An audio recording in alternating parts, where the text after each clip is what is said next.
Nessa experiência de hoje, vamos aprender como funcionam os capacitores. O capacitor é um componente eletrônico feito de duas placas condutoras separadas por um isolante e que tem a propriedade de armazenar cargas elétricas. Então, para a nossa experiência, vamos precisar de uma bateria de 6 ou 9 volts, 3 capacitores eletrolíticos, um de 470 micro por 16 volts, um de 100 microfarads por 25, um de 10 microfarads por 25 volts. É claro que as tensões de trabalho desses capacitores pode ser maior, até porque a alimentação do circuito é 6 ou 9 volts. Um LED verde e um vermelho, 2 resistores de 1K e uma chave HH, aquela de 3 terminais. Então montamos o circuito aqui do lado. Quando eu fechar a chave do meio para cima, eu estou ligando o terminal positivo do capacitor no mais B. Daí o capacitor vai se carregar, vai passar uma corrente pelo circuito, que é a corrente de carga do capacitor, e o LED verde vai acender. Quando o capacitor já estiver carregado, não vai ter mais a corrente e o LED apaga. Portanto, o tempo que o LED vai ficar aceso depende do tempo que o capacitor demorar para carregar. Quando eu empurrar a chave do meio para baixo, eu vou ligar o polo positivo do capacitor no terra, que é onde está o polo negativo também. Daí o capacitor vai se descarregar através do LED vermelho. O tempo que o LED vermelho vai ficar aceso é o tempo que o capacitor demora para carregar. Então a chave para cima o capacitor carrega, acende o verde. Do meio para baixo o capacitor descarrega e acende o vermelho. E aqui nós temos o circuito já montado. Quando eu ligar a chave do meio para cima, o capacitor vai se carregar e vai acender o LED verde. E quando eu empurrar do meio para baixo, o capacitor vai descarregar e vai acender o LED vermelho. Para que vocês possam ver melhor o efeito, eu vou pedir para o meu câmera, o Henrique, que diminua a iluminação. Muito bem. Agora prestem atenção. Percebo que esse tempo que o LED ficou aceso foi o tempo que o capacitor demorou para carregar. Então nesse instante ele está carregado. Empurrando a chave do meio para baixo. E aí o capacitor descarrega. Carregando. Descarregando. Agora, esse capacitor aqui é de 470 microfarads. Ele demora um certo tempo para carregar. Agora vamos colocar um capacitor menor. Esse aqui, de 100 microfarads. No lugar de 470. E agora vamos repetir a experiência. Olha, percebam que o capacitor mais baixo carrega mais rápido e descarrega mais rápido também. E agora vamos substituir o capacitor por um de 10, menorzinho. Vamos ver o que vai acontecer. Colocamos o capacitor de 10 aqui. E vamos repetir a experiência. Olha a velocidade com que ele carrega e descarrega. Portanto, quanto menor o valor do capacitor, mais rápido ele carrega e descarrega. E quanto maior, mais tempo demora para carregar e descarregar.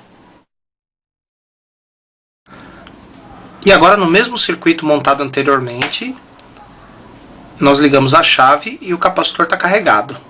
O capacitor de 470. Para comprovar que ele está carregado, eu vou tirar ele do circuito. E vou medir a tensão nos terminais dele usando o multímetro digital. Observe ali, ó.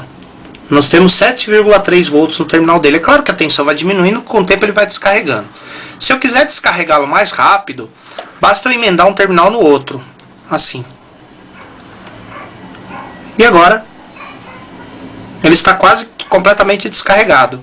Então existe esse outro método para descarregar o capacitor, ligar um terminal no outro. Nessa próxima experiência, nós vamos estudar o capacitor numa das suas funções principais nos circuitos eletrônicos, que é bloquear a corrente contínua e deixar passar a corrente alternada. Para essa experiência, vamos precisar de uma bateria de 6 ou 9 volts, um transformador de 9 ou 12 volts para qualquer corrente, qualquer amperagem, 4 capacitores, um eletrolítico, 100 microfarads por 25 volts, um capacitor comum de 470 nanofarads, um outro capacitor comum de 100 nanofarads e um outro capacitor de cerâmica de 470 pico. Um diodo N4148, um LED, um resistor de 1K e uma chave HH. E aí montamos esse circuito aqui do lado.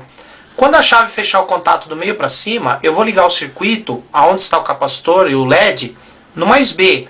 No mais B a tensão é contínua, então vai passar uma corrente contínua pelo circuito enquanto o capacitor estiver carregando. Quando o capacitor já está totalmente carregado, não vamos ter mais a corrente passando e o LED vai ficar apagado. Portanto, aqui nós vamos comprovar que o capacitor bloqueia a corrente contínua.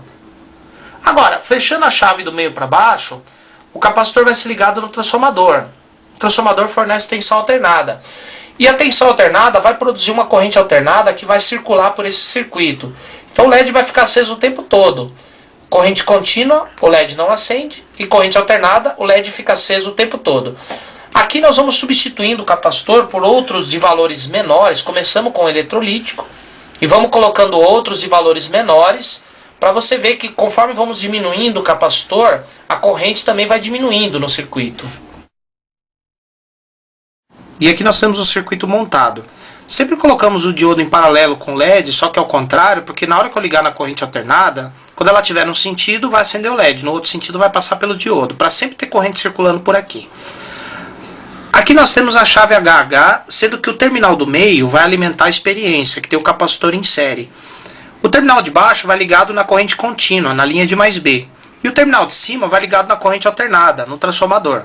Então na hora que eu empurrar a chave do meio para baixo, vai passar uma corrente contínua pelo circuito, vai carregar o capacitor, o LED vai ficar aceso um pouquinho de tempo.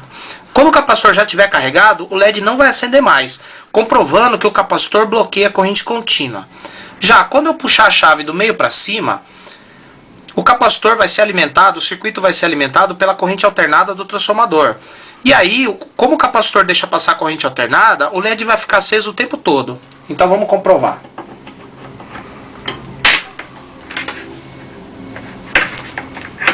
Ligando a experiência. Bom, aqui observe que a chave do meio para cima, o circuito está sendo alimentado com corrente alternada. Percebam que o LED fica aceso o tempo todo, porque o capacitor deixa passar a corrente alternada. Quando eu empurrar a chave do meio para baixo, o LED apaga, porque o capacitor, agora o circuito está sendo alimentado com corrente contínua, da linha de mais B. Então o capacitor não deixa passar corrente contínua. Deixa passar corrente alternada. Não deixa passar corrente contínua. Agora, quanto maior o valor do capacitor, mais fácil para a corrente alternada passar por ele. E quanto menor for o valor do capacitor, mais difícil para a corrente atravessar. Eu vou comprovar isso substituindo esse capacitor de 100 microfarads por um outro de 470 nano, 0,47 micro. Esse aqui. Observe como o LED ficou mais fraco. Eu vou pedir para o meu câmera diminuir a iluminação, para vocês verem melhor. Observe que com o capacitor mais baixo, passou menos corrente pelo circuito, o LED ficou mais fraco. Agora, se eu colocar um capacitor menor ainda, 100 nano, esse aqui, o LED fica mais fraco ainda. Observe. E se eu colocar um capacitor de 470 picofarads, bem pequeno, observe que o LED não acende mais, porque a corrente ficou insignificante, não é mais suficiente para manter o LED aceso. Então perceba que conforme diminui o capacitor, vai ficando mais difícil para a corrente alternada passar por ele. E conforme vamos aumentando o capacitor, vai ficando mais fácil para a corrente atravessá-lo. Então, quanto maior o valor do capacitor, mais fácil para a corrente passar. Quanto menor, mais difícil. Agora, se desse para a gente mudar a frequência da corrente alternada, que aqui é o transformador, está ligado na rede, como a frequência da rede é 60 Hz, a tensão alternada fornecida por ele é 60 também. Se desse para mudar a frequência, quanto maior a frequência, mais fácil para passar pelo capacitor também.